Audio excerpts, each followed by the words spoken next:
नमस्कार, मैं हूं सुप्रतिम बैनर्जी और आप देख रहे हैं वारदात। आजाद हिंदुस्तान में उन्हें 50 साल हो गए, मगर वो हैं कि अब तक इस देश के कानून को, सरकार को और सिस्टम को अपना मानने को तैयार ही नहीं। वो जिस लाल पैगाम को लाल सलाम करते हैं, उसने देश के आधे से ज्यादा हिस्से को खून से लाल कर रखा है। इस लाल कहर में पिछले 20 सालों में तकरीबन 15,000 से ज्यादा जानें जा चुकी हैं, मगर तारीख गवाह है कि जितना वो क्रूर होते हैं, देश के जवान उतने ही बड़े जांबाज बनकर निखरते हैं।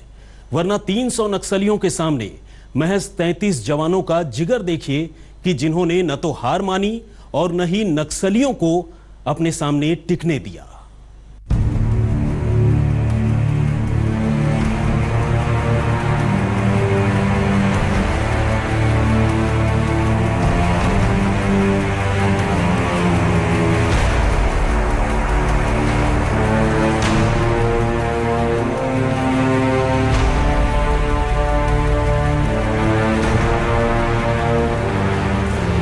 जंगल छत्तीसगढ़ का था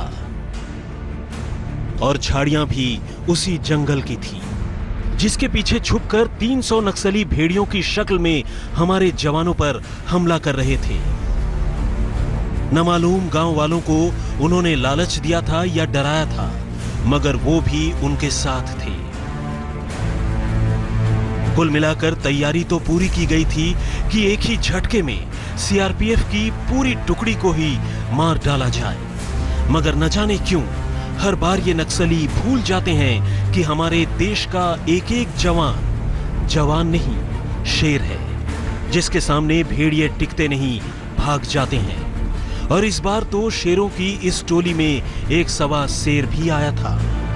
नक्सली मरे हैं, बहुत ज्यादा मरे। मैंने खुद 4-5 नक्सलियों को गोली मारा है और नक्सलियों ने मेरे को भी गोली मारा था। चेस्ट में 4 गोली लगी थी मेरे, लेकिन मेरे ब्लड प्रूफ जैकेट बंधी थी सीने में, जिसकी वजह से मैं बच गया।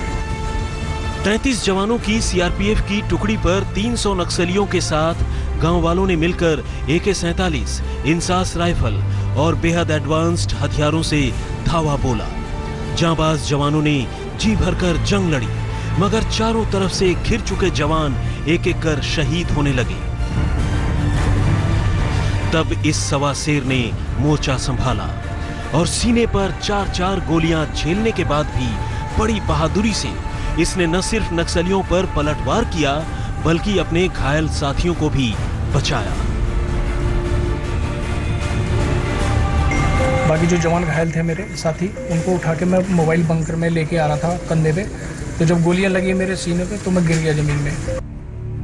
सीआरपीएफ के इस जवान ने दुश्मनों को बता दिया कि उसके पिता ने यूं ही उसका नाम शेर नहीं रखा।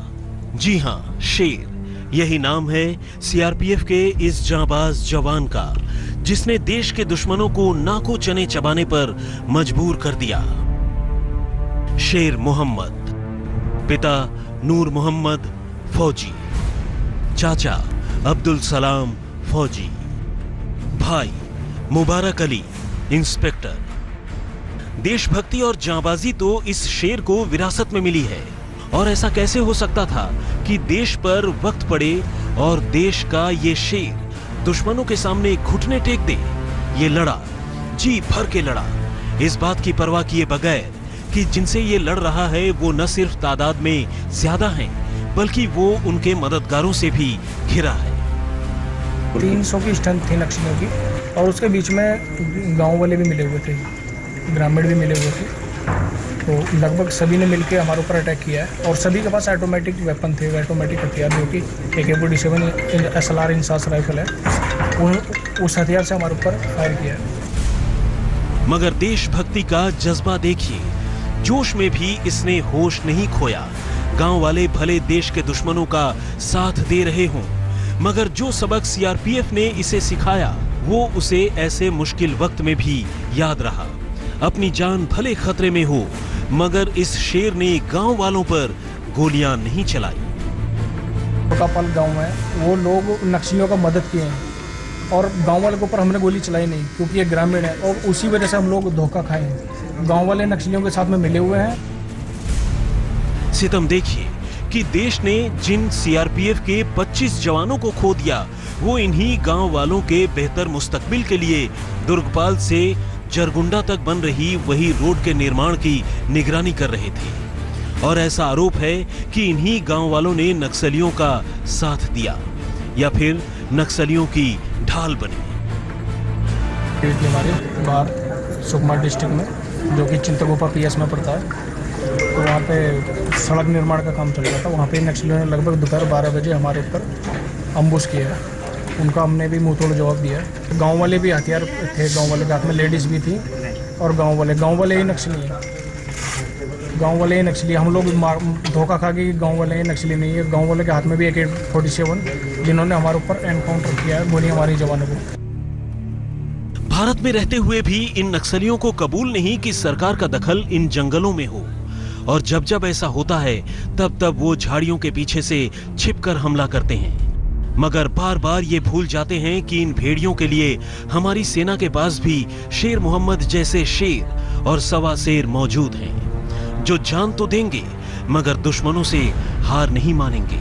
हाँ, मगर हाईटेक हथियारों से लैस हो चुके इन नक्सलियों से निपटने के लिए सरकार इन्हें स्पेशल पावर दे दे तो ये एक बार में ही समस्या का जड़ से हल कर देंगे।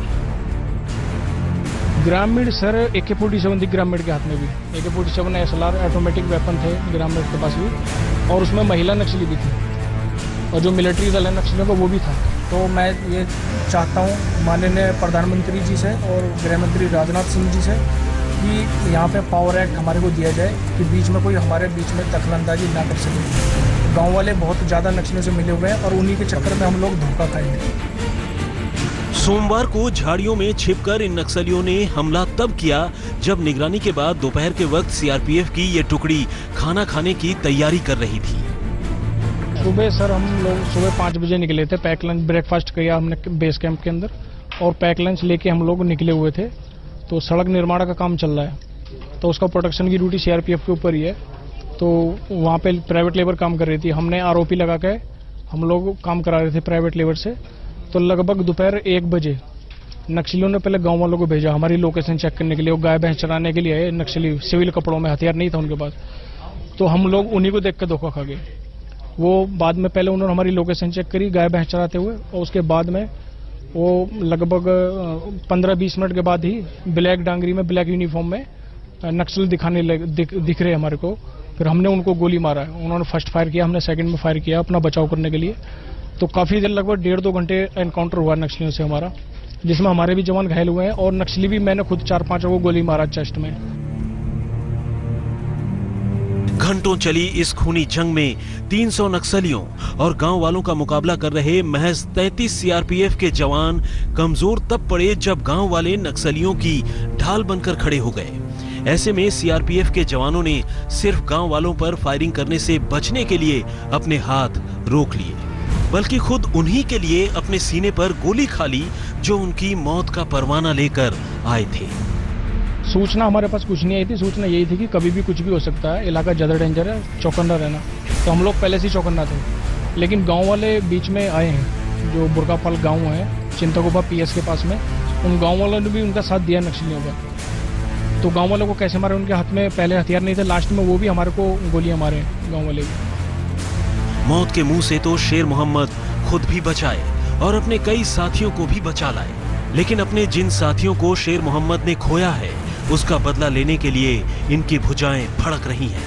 मगर तड़प तो उस मां का कलेजा भी अपने जख्मी लाल से मिलने के लिए रहा है, जिसने अपने शेर को देश के लिए पाला है। इस मां को तो फिर भी तसल्ली है कि उसका लाल अभी जिंदा है, मगर उन माओं के दर्द का अंदाजा लगाइए जिन्होंने अपने अपने शेरों को देश के नाम न्योछावर कर दिया।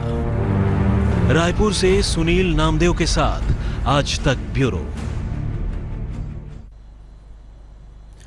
सुकमा में हुआ यह नक्सली हमला जितना खतरनाक था, इसकी इनसाइड स्टोरी उतनी ही बेचैन करने वाली। नक्सलियों ने CRPF के जवानों पर बेशक अचानक घात लगाकर हमला किया हो, लेकिन इस हमले की साजिश काफी गहरी थी और लंबे वक्त से चल रही थी। हमले को अंजाम दिए जाने का तौर तरीका, तैयारी और हमले से पहले भेष बदलकर की गई रेकी अपने आप में इस बात के सबूत हैं। पहले उन्होंने खुफिया खबर बटोरी, फिर भेष बदलकर रेकी की, उसके बाद हुई दबे पांव घेरेबंदी और तब हुआ घात लगाकर हमला। सुकमा में हुए इस साल के सबसे बड़े नक्सली हमले की यही इनसाइड स्टोरी है। 4 लाइनों की इनसाइड स्टोरी। लेकिन इस स्टोरी में नक्सलियों की गहरी साजिश के ऐसे ऐसे पेचोखम मौजूद हैं कि सुनकर दिमाग घूम जाता है।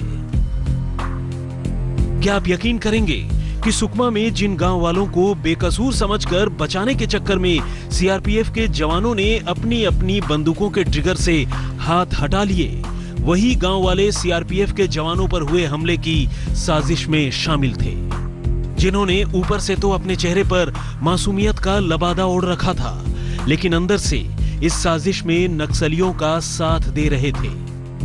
यकीन नहीं आता तो सुनिए सुकमा के उसी शेर को जो नक्सलियों की तरफ से हुई गोलियों की बौछार झेलकर भी जिंदा लौट आया और जिसने खुद अपनी आंखों से सब कुछ देखा। अब ये इन गांव वालों की कोई मजबूरी थी या फिर वाकई उनकी नियत में खोट था, ये तो वही बता सकते हैं।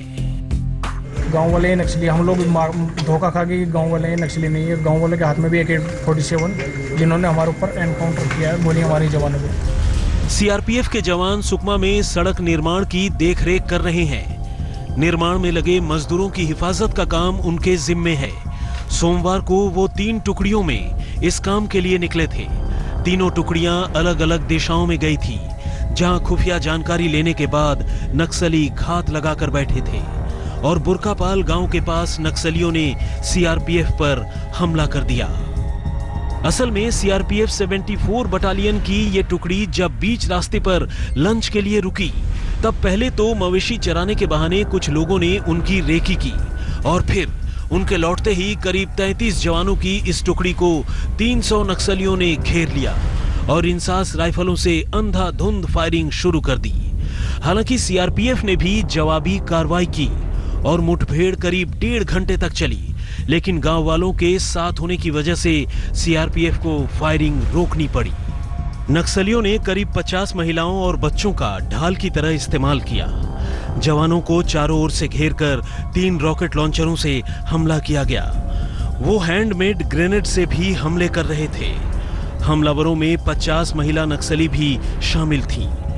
जवानों से 25 इंसास राइफल, 6 AK-47 और 1 रॉकेट लॉन्चर लूटे गए। वैसे जब तक आमने सामने की जंग चली, सीआरपीएफ ने भी कई नक्सलियों को मौत की नींद सुला दिया, लेकिन चूंकि उसके खुद के बहुत से जवान मारे जा चुके थे, उन्होंने नक्सलियों की लाश बरामद करने की बजाय अपने जवानों को अस्पतालों तक पहुंचाना ज्यादा जरूरी समझा। जाहिर है इस वाकये में कहीं न कहीं कोई न कोई कमी जरूर रही, जिसने बेशकीमती जिंदगियों की बलि ले ली। रायपुर से सुनील नामदेव के साथ आज तक ब्यूरो। नक्सलवाद का जो नासूर आज देश को अंदर ही अंदर खोखला कर रहा है, उसकी शुरुआत आज से कोई 50 साल पहले पश्चिम बंगाल के एक गांव से हुई थी। लेकिन तब इस आंदोलन का मकसद हाशिए पर खड़े लोगों को इंसाफ दिलाना था।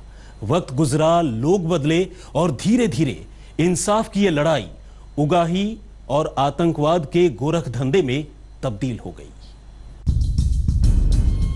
सुदूर जंगली और आदिवासी इलाकों में गरीबों को इंसाफ दिलाने के नाम पर शुरू हुआ एक आंदोलन एक रोज आतंक और उगाही की फैक्ट्री में तब्दील हो जाएगा, ये किसने सोचा था। लेकिन नए दौर के नक्सल आंदोलन का यही सच है, वो सच जिसमें गरीबों और पिछड़ों के लिए इंसाफ की मांग करने वाले खुद ही नाइंसाफी पर उतर आए हैं और रह रहकर खून की होली खेल रहे हैं।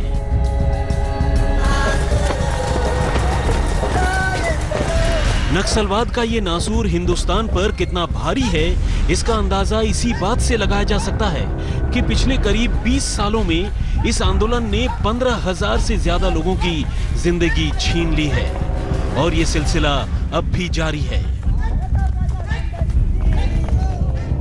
जानकारों की माने तो हिंदुस्तान में नक्सलवाड़ी आंदोलन की बुनियाद आज से दशकों पहले 1967 में तब पड़ी, जब पश्चिम बंगाल के नक्सलवाड़ी नाम के एक गांव में घोर वामपंथी सियासी सोच रखने वालों ने इंसाफ के लिए आवाज बुलंद करने की शुरुआत की।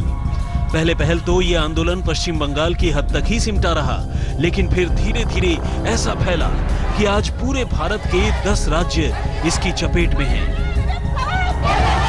आज तक ब्यूरो।